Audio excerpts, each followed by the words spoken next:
Vamos começar mais uma aula. Eu vou trazer para vocês hoje o assunto de coleta de material biológico.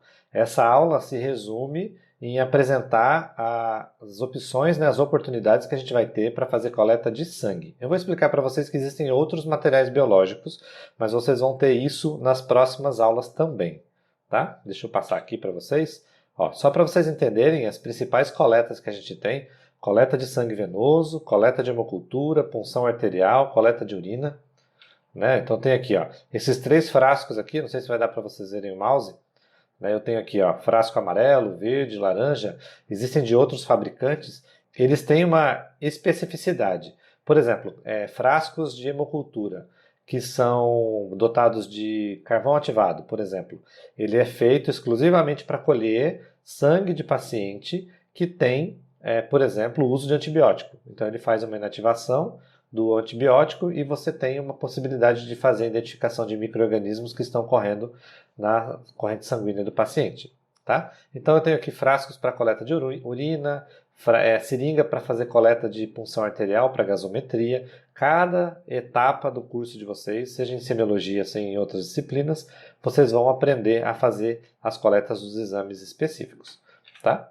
Hoje, especificamente, a gente vai focar na coleta de sangue venoso, tá? Hemocultura é coleta de sangue venoso, pode ser qualquer tipo de sangue, arterial ou venoso, mas é para fazer cultura, ver se não tem nenhum micro-organismo correndo na corrente sanguínea, crescendo na corrente sanguínea, A punção arterial para avaliar os gases dissolvidos, no sangue, e eu tenho também a coleta de urina para urocultura, que é diferente, por exemplo, da análise de urina para bioquímica, que vai medir os eletrólitos, os bastonetes que tem ali na urina, e a urina de 24 horas que você vai guardar em frascos maiores, para você fazer a coleta gradativa durante 24 horas dessa urina do paciente.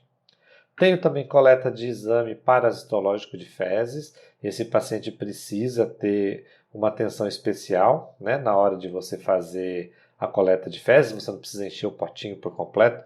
Às vezes você está na atenção básica, o paciente chega com um frasco gigante lá de coleta de fezes e você não precisa disso, tá? E a coleta de escarro para bacilo de Koch, que é o exame para detectar tuberculose, tá?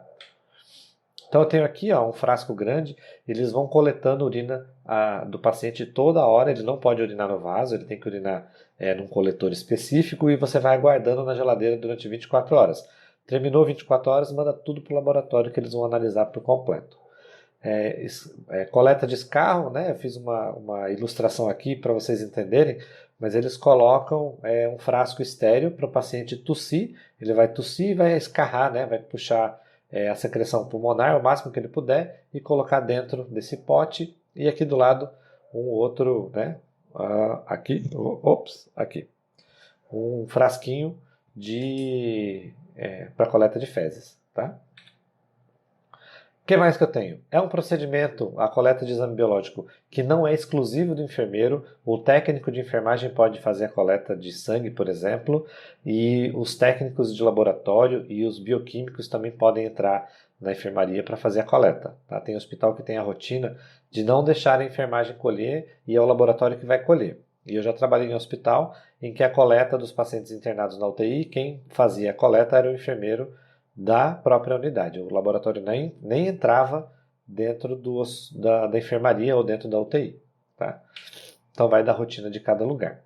A regulamentação do Brasil ainda é feita pela Anvisa, pela Agência Nacional de Vigilância Sanitária, de Vigilância em Saúde, que é a RDC 302 de 2005. Mas, anualmente, isso se renova, principalmente porque hoje a recomendação macro para as coletas de material biológico, já que não é uma exclusividade da enfermagem, esse exame passa também por uma análise do pessoal do laboratório. Então, a Sociedade Brasileira de Patologia Clínica é que faz a regulamentação máxima macro, do contexto geral, e eu vou deixar para vocês, para quem é da aula dessa disciplina de semiologia, para a regulamentação completa da Sociedade Brasileira de Patologia. Tá? O enfermeiro ele tem que estar ciente das normas e rotina do hospital, principalmente Porque ele vai participar do treinamento da equipe de enfermagem. Então, quando acontece de ter um protocolo ou um funcionário novo é admitido, a enfermagem ela tem que ser treinada para a coleta de sangue. Às vezes o técnico de enfermagem faz a coleta. Então ele precisa saber como é que eu devo fazer a coleta de sangue para tal exame. Né? Preciso fazer exame de sódio e potássio. Qual é o tubo que eu vou escolher? Eu preciso fazer o exame de CKMB. Eu preciso fazer o exame de hemograma. Eu preciso fazer coagulograma. Então cada tubo tem a sua especificidade. Né? E aí o que acontece? A gente tem que participar diretamente dessa equipe que determina os protocolos, as normas de cada instituição. Se eu estiver trabalhando no hospital e eles forem rever todas as normas de coleta de sangue, provavelmente eles vão chamar o pessoal do laboratório e vai chamar o pessoal da enfermagem. Né? Não vai ser todo mundo, mas provavelmente vocês podem ter a oportunidade de trabalhar nesse desenvolvimento. Tá? Tenho aqui também alguns slides para vocês entenderem da seguinte maneira. Toda vez que for prescrito um exame, eu preciso ter que usar estratégias para minimizar a ocorrência de erro. É muito comum o médico passar, fazer a prescrição manual e deixar em cima do balcão e às vezes o nome ficar ilegível. Você precisa ter certeza que aquele paciente que você vai colher é aquele que realmente precisa fazer o exame. Né? Então, quando eu chegar e identificar os frascos, colocar numa bandeja e levar até a beira do leito para colher o sangue do paciente, eu preciso perguntar o nome completo desse paciente e às vezes até identificar se a data de nascimento ou a identidade dele é aquela que está no registro do hospital. Por quê? Porque às vezes um João da Silva é muito fácil de ter mais de um na mesma internação. Já aconteceu comigo, por experiência própria, 2 nomes de pacientes iguais internados na mesma enfermaria. O que diferenciava são as documentações, data de nascimento, a documentação pessoal dele, nome da mãe, são informações que a gente vai buscando para ter certeza. O senhor é o João da Silva? É o João da Silva. Tá? A gente não pode trocar esses exames, é muito perigoso. Nunca utilizar o leito de referência. Alguém coloca o exame lá em cima e escreve, é o paciente do 202B de bola. Aí você chega lá no leito, às vezes as camas estão invertidas, o paciente está andando, ele está sentado na cadeira, ele acha que o 202B é ele, e aí você acaba colhendo o sangue do paciente errado. Tome muito cuidado quanto a isso. Tá? Você pode usar a própria pulseira de identificação. Todo hospital, quando interna alguém, faz uma pulseira de identificação de material que é de difícil violação. Então, se ele soltar do braço do paciente, ele não volta a colar de uma maneira fácil, você vai ter que providenciar outra pulseira. Então, certifique-se pelo próprio bracelete do paciente, pela pulseira, se aquele material que você vai colher, aquele tubo de sangue, é do paciente correto. Tá? Comparar sempre os dados que está na requisição com o prontuário do paciente e o próprio bracelete. Você precisa ter certeza que o paciente que você quer colher sangue é aquele. Imagina que você tem um paciente que vai para uma cirurgia e você vai colher o teste de coagulograma para saber se ele tem o tempo de sangramento adequado para que ele não fique sangrando na UTI, ou para que ele não fique sangrando no centro cirúrgico, no pós-operatório ou no intraoperatório. Aí você colhe o paciente errado, que não tem nada a ver com a cirurgia, e dá ok. Só que o paciente que vai para a cirurgia está com problema de coagulação.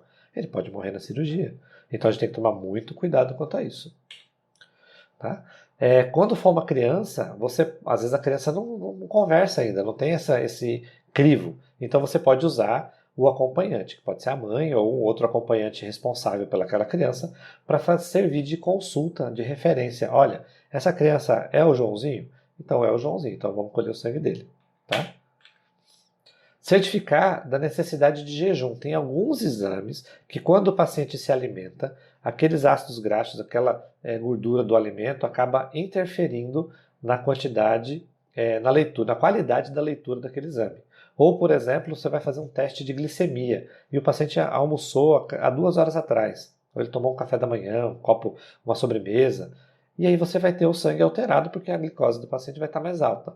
Então você tem que ter certeza que os exames que você vai providenciar não precisam de jejum. Se você tiver dúvida, ou se você não souber, ou se ninguém na enfermaria puder te ajudar, você pode ligar no laboratório. Se identifica, se você for aluno, fala, olha, aqui é fulano de tal, sou aluno de enfermagem, e eu tenho um exame para colher, e eu estou na dúvida se ele precisa de jejum ou não. E conversa com o pessoal do laboratório. Eles sempre são atenciosos quanto a isso, porque é melhor tirar dúvida do que ter que colher o exame do paciente 2 vezes, porque você colheu na hora errada.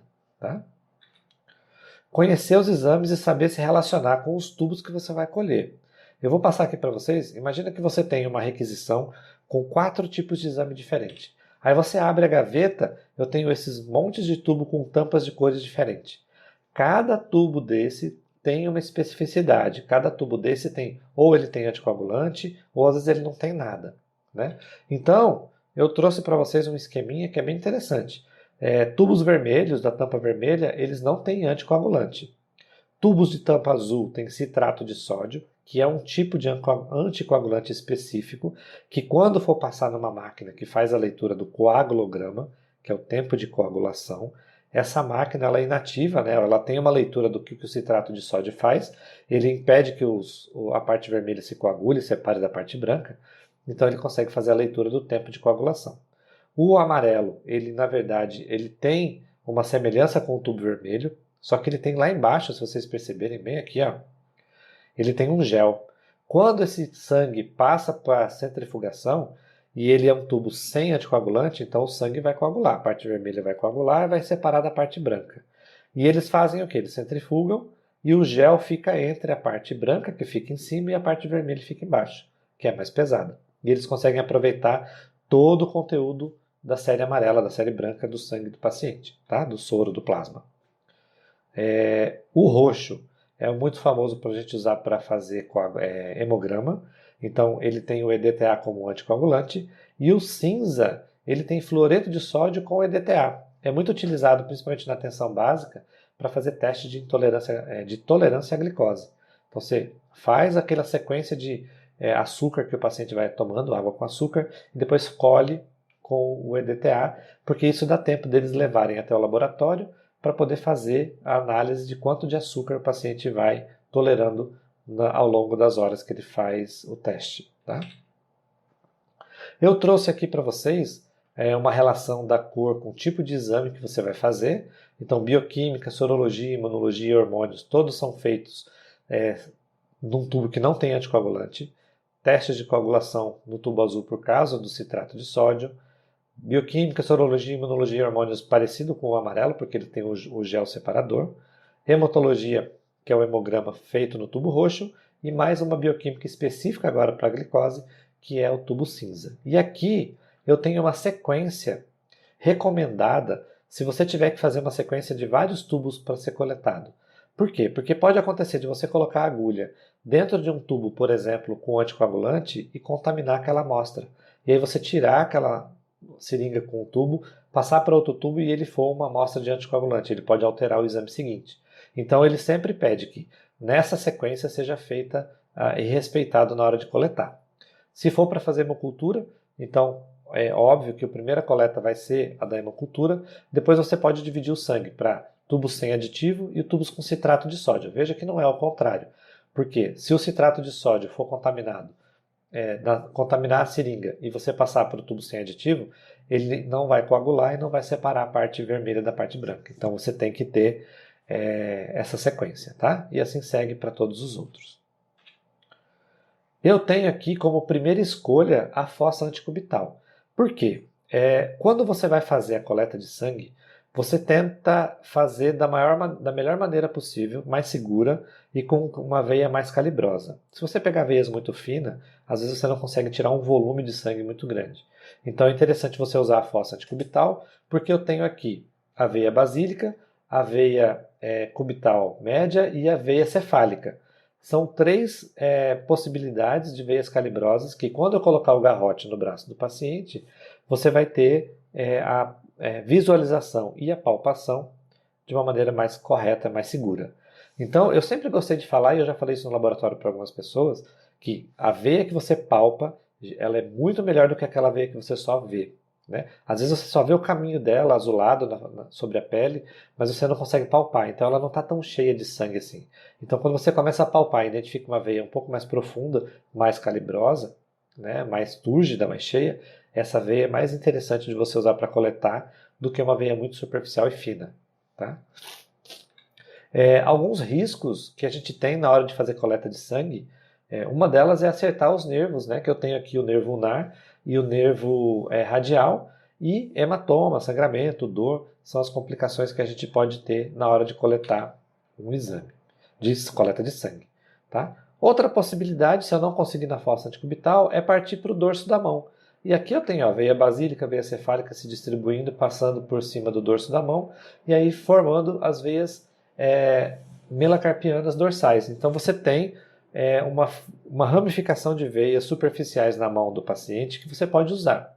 Lembrando que quanto mais superficial, mais difícil pode ser a coleta, porque ela pode escorregar, ela pode ser uma veia bailarina. Então você tem que tomar cuidado quanto a isso. Tá? Quando vocês escutarem veia bailarina, vocês vão entender. Porque você tenta puncionar ela, ela escorrega, ela vai para um lado, ela fica dançando para um lado e para o outro. Tá? No laboratório vocês vão treinar isso, vocês vão entender.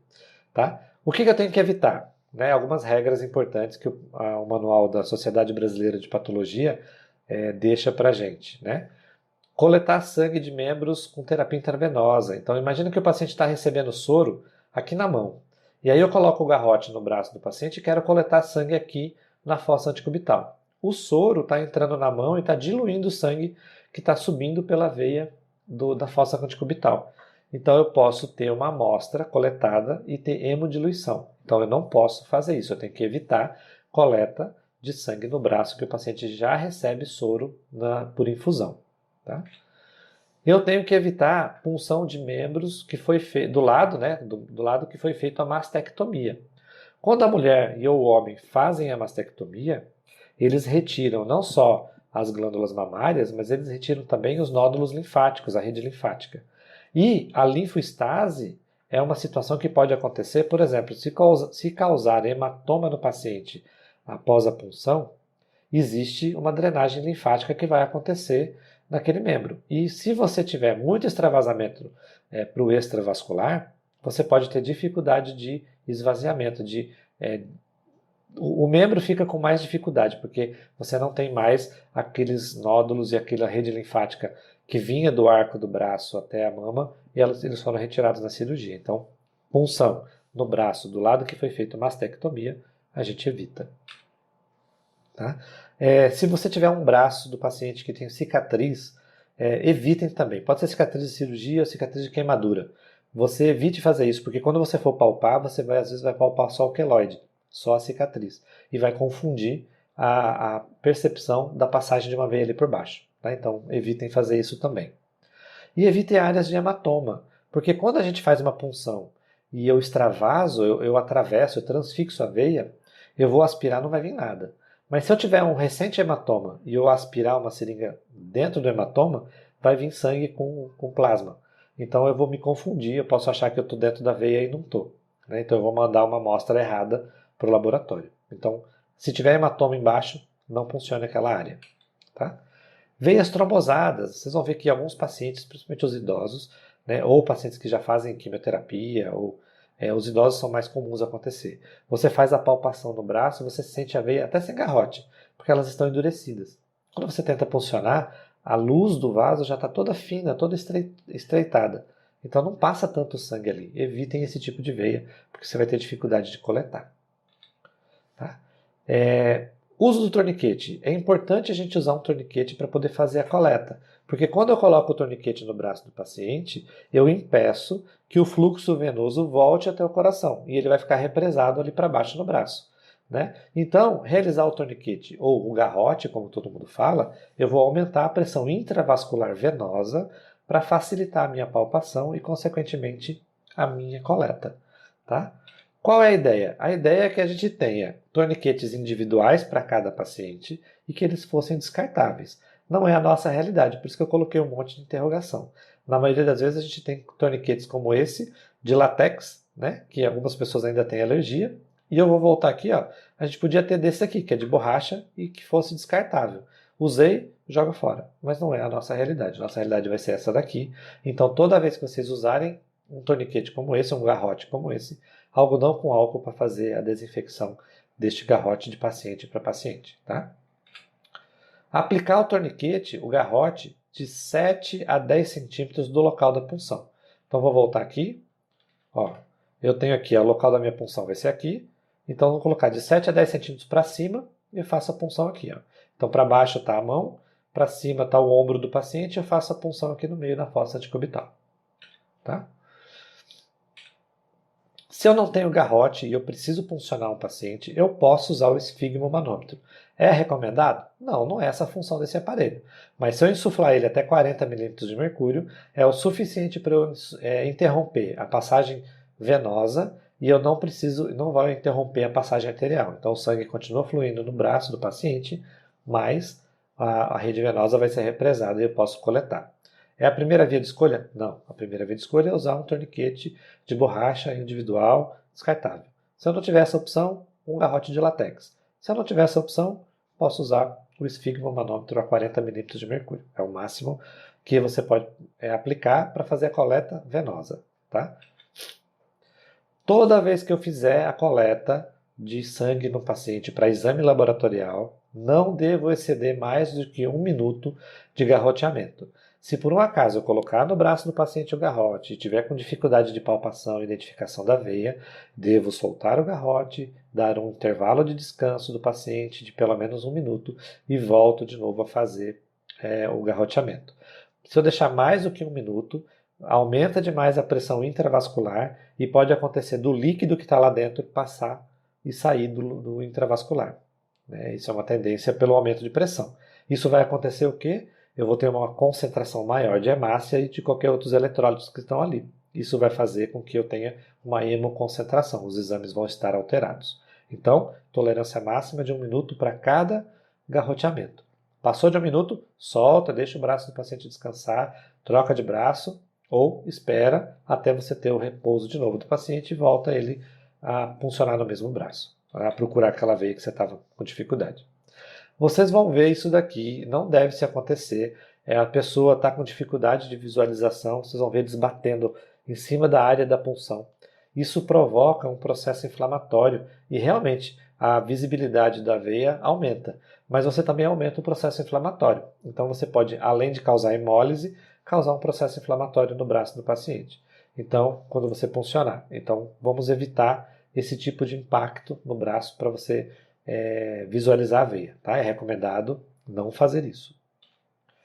Realizar higienização das mãos, água e sabão, preferencialmente antes e depois do procedimento.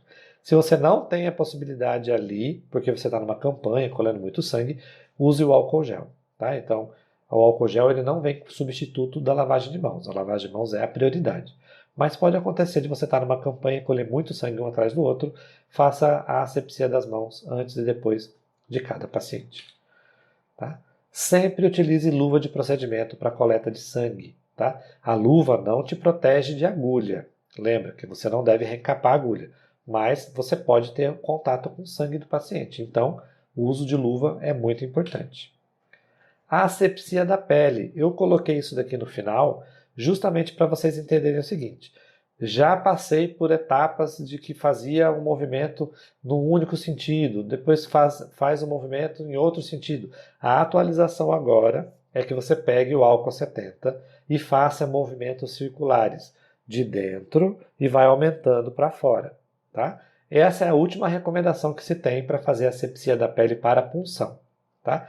Pode ser usado o álcool 70, que é o mais comum que vocês vão ter. Posso usar o PVPI de 1 a 10% ou a clorexidine.